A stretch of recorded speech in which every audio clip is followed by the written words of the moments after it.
হুগলি জেলার পোলবা থানার পক্ষ থেকে পোলবা সমবায় সমিতিতে স্বেচ্ছায় রক্তদান শিবির অনুষ্ঠান অনুষ্ঠিত হলো।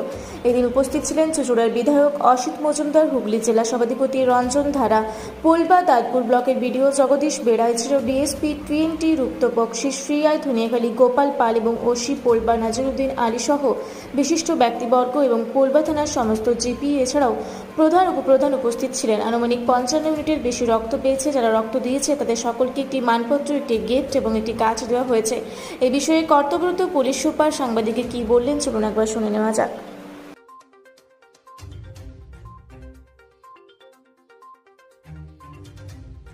একবারে গরমে রক্ত এবং একবারে হুগলি গ্রামীণ পুলিশ কি বলবেন, কেন এই উদ্যোগ নেওয়া হলো?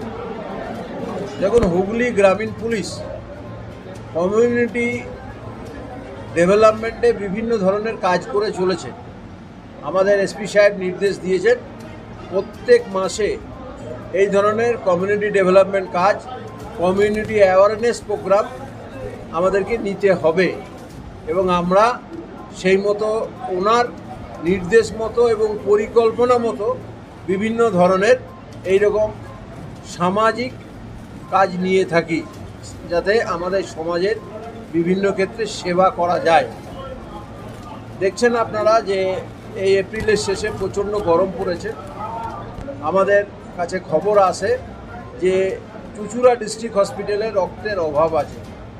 সেই খবর পেয়ে আমাদের পোলবা থানার ওসি নাজিরুদ্দিন খান সে বিশেষ উদ্যোগ নেয় এবং জেলা পুলিশ এবং পোলবা থানার উদ্যোগে আজকে প্রায় 50 বোতলের অধিক রক্ত আমরা সংগ্রহ করে চিনসুরা সদর হসপিটাল অথরিটির কাছে জমা করব, যাতে আমাদের হুগলি জেলার সমস্ত ধরনের রোগীরা তাদের প্রয়োজনে এই রক্ত।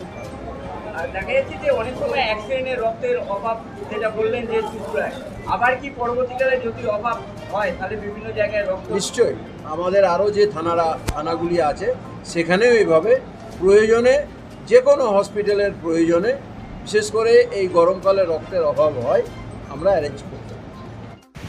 হুগলি থেকে আশিস কুমার ঘোষের রিপোর্ট, রূপসী বাংলা মিডিয়া।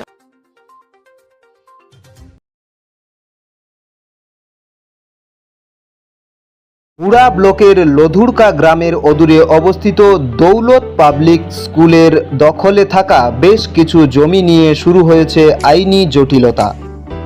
1197 দাগের যে বেলাবহল মৌজা এবং 2239 দাগের যে লধুরকা মৌজা, এই দুটো জমি আপনারা প্লিজ কেউ কিনবেন না, কারণ আপনারা বিপদে পড়তে পারেন, আইনি একটা লড়াইতে পড়ে যেতে পারেন। জমিটা একদম ডিসপিউটেড, ফলে একটু সাবধানে থাকবেন।